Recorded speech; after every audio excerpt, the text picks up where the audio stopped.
नमस्कार, पेश है न्यूज रफ्तार से। विपक्षी दलों ने जुमलाजीवी और कई अन्य शब्दों को असंसदीय अभिव्यक्ति की श्रेणी में रखे जाने को लेकर सरकार पर निशाना साधा तो लोकसभा अध्यक्ष ओम बिरला ने कहा है कि 1954 से ही यह परंपरा चली आ रही है कि असंसदीय शब्दों को अमर्यादित आचरण माना जाएगा। उन्होंने एक प्रेस कॉन्फ्रेंस में कहा कि असंसदीय शब्दों के उपयोग पर रोक लगाने के लिए समूची प्रक्रिया का पालन किया गया है और इसमें सरकार की कहीं कोई भूमिका नहीं है। ओम बिरला ने कहा कि देश में भ्रामक प्रचार नहीं होना चाहिए। हम आपको बता दें कि कई शब्दों को असंसदीय अभिव्यक्ति की श्रेणी में रखे जाने पर हंगामा करते हुए विपक्षी दलों ने कहा है कि वह पाबंदी लगाने वाले आदेश को नहीं मानेंगे और इन शब्दों का इस्तेमाल करेंगे। कांग्रेस ने लोकसभा अध्यक्ष ओम बिरला और राज्यसभा के सभापति एम वेंकैया नायडू से आग्रह भी किया है कि वे इस फैसले पर पुनर्विचार करें। श्रीलंका के राष्ट्रपति गोटबाया राजपक्षे सऊदी एयरलाइन की उड़ान संख्या SV-788 के जरिए सिंगापुर पहुंच गए हैं। इस बीच श्रीलंकाई प्राधिकारियों ने राष्ट्रपति गोटबाया राजपक्षे के इस्तीफे को लेकर व्याप्त भ्रम के बीच पश्चिमी प्रांत में फिर से कर्फ्यू लागू कर दिया है। उधर संसद के अध्यक्ष महिंदा यापा अभयवर्धने ने गुरुवार को गोटबाया राजपक्षे को सूचित किया कि उन्हें जल्द से जल्द राष्ट्रपति के तौर पर अपना इस्तीफा सौंप देना चाहिए, वरना वह उन्हें पद से हटाने के लिए अन्य विकल्पों पर गौर करेंगे। इस बीच श्रीलंका में सरकार विरोधी प्रदर्शनकारियों ने गुरुवार को राष्ट्रपति आवास और प्रधानमंत्री कार्यालय सहित कुछ अहम प्रशासनिक इमारतों को खाली करना शुरू कर दिया।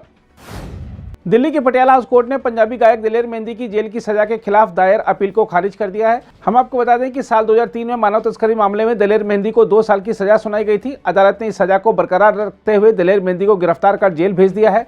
उल्लेखनीय है कि इस मामले में दिलेर मेहंदी और उनके भाई के खिलाफ कुल 31 केस दर्ज किए गए थे। महाराष्ट्र के मुख्यमंत्री एकनाथ शिंदे ने राज्य में पेट्रोल पर 5 रुपए और डीजल पर 3 रुपए प्रति लीटर की कटौती करने की घोषणा की है। सचिवालय मंत्रालय में मंत्रिमंडल की बैठक के बाद शिंदे ने संवाददाताओं को बताया कि इस फैसले से सरकारी खजाने पर 6000 करोड़ रुपए का भार पड़ेगा, लेकिन आम लोगों को इससे फायदा होगा। शिंदे ने कहा कि सरकार यह सुनिश्चित करेगी कि सरकारी खजाने पर 6000 करोड़ रुपए का बोझ विकास कार्यों को प्रभावित न करे। इसके साथ ही महाराष्ट्र सरकार ने 1975 में लगाए गए आपातकाल के दौरान जेल में बंद किए गए राजनीतिक कार्यकर्ताओं के लिए पेंशन योजना को बहाल कर दिया है। उल्लेखनीय है कि इस योजना को पिछली सरकार ने बंद दिया था। यह योजना साल 2018 में देवेंद्र फडणवीस सरकार ने शुरू की थी, लेकिन उद्धव ठाकरे सरकार ने साल 2020 में इसे रद्द कर दिया था। मंत्रिमंडल की बैठक के बाद महाराष्ट्र के उप मुख्यमंत्री देवेंद्र फडणवीस ने कहा कि राज्य सरकार ने मुंबई अहमदाबाद बुलेट ट्रेन परियोजना को सभी तरह की मंजूरी दे दी है ताकि परियोजना में तेजी लाई जा सके।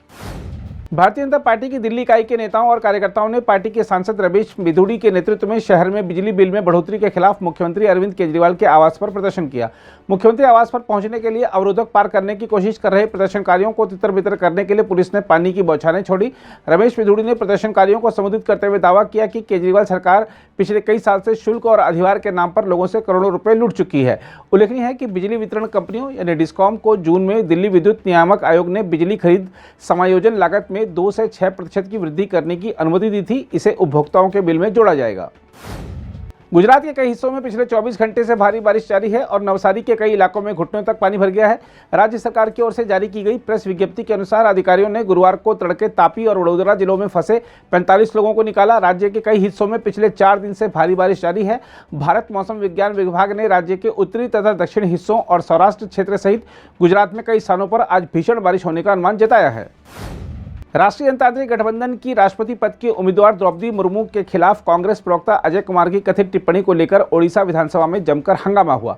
विपक्षी बीजेपी के सदस्यों ने कांग्रेस के खिलाफ नारेबाजी शुरू कर दी और आसन के समीप आ गए। ओडिशा की आदिवासी नेता द्रौपदी मुर्मू के खिलाफ कथित अपमानजनक टिप्पणी करने के लिए भाजपा सदस्यों ने कांग्रेस से माफी मांगने तथा पार्टी के खिलाफ निंदा प्रस्ताव पारित करने की मांग की। उल्लेखनीय है कि झारखंड के पूर्व कांग्रेस सांसद अजय कुमार ने कहा था कि द्रौपदी मुर्मू का व्यक्तित्व तो शानदार है, लेकिन वह बुराई की विचारधारा का प्रतिनिधित्व करती हैं और उन्हें आदिवासियों का प्रतीक नहीं मानना चाहिए। यूक्रेन के विनित्सिया शहर में गुरुवार को रूस के मिसाइल हमले में 12 लोगों की मौत हो गई। यूक्रेन के राष्ट्रपति वोलोदिमीर जेलेंस्की ने असैन्य आबादी वाले क्षेत्र में इस हमले को आतंकी कार्रवाई बताया है। यूक्रेन की राष्ट्रीय पुलिस ने कहा है कि राजधानी कीव के दक्षिण पश्चिम में स्थित शहर विनित्सिया में 3 मिसाइल ने एक कार्यालय की इमारत को निशाना बनाया और आसपास के आवासीय भवनों को क्षतिग्रस्त कर दिया। मिसाइल हमले से आग लग गई, जिससे पास के पार्किंग स्थल में 50 कारें भी खाक हो गई। ओलंपिक कांस्य पदक विजेता साइना नेहवाल ने फॉर्म में वापसी के संकेत देते हुए दुनिया की 9वें नंबर की खिलाड़ी चीन की बिंग जियाओ को हराकर Singapore open super 500 badminton tournament के क्वार्टर फाइनल में प्रवेश कर लिया है। 2 बार की ओलंपिक पदक विजेता पीवी सिंधु और फॉर्म में चल रहे एचएस प्रणय ने भी अंतिम 8 में जगह बनाई है। लंदन ओलंपिक कांस्य पदक विजेता साइना नेहवाल ने 5वीं वरीयता प्राप्त चीनी खिलाड़ी को 21-19, 11-21, 21-17 से मात दी। पिछले 2.5 साल में वह पहली बार किसी सुपर 500 टूर्नामेंट के क्वार्टर फाइनल में पहुंची हैं। अब उनका सामना जापान की आया ओहोरी से होगा। कमजोर वैश्विक संकेतों के बीच घरेलू शेयर बाजार में गुरुवार को आईटी और बैंकिंग शेयरों में जोरदार बिकौली से दोनों प्रमुख सूचकांकों ने शुरुआती बढ़त गंवा दी और लगातार चौथे दिन गिरावट के साथ बंद हुए। बीएसई का 30 शेयरों वाला सेंसेक्स 98 अंक यानी 0.18% गिरकर 53,416.15 अंक पर बंद हुआ। नेशनल स्टॉक एक्सचेंज का निफ्टी भी शुरुआती लाभ गंवाते हुए 28 अंक यानी 0.18% गिर गया और 15,938.65 अंक पर बंद हुआ।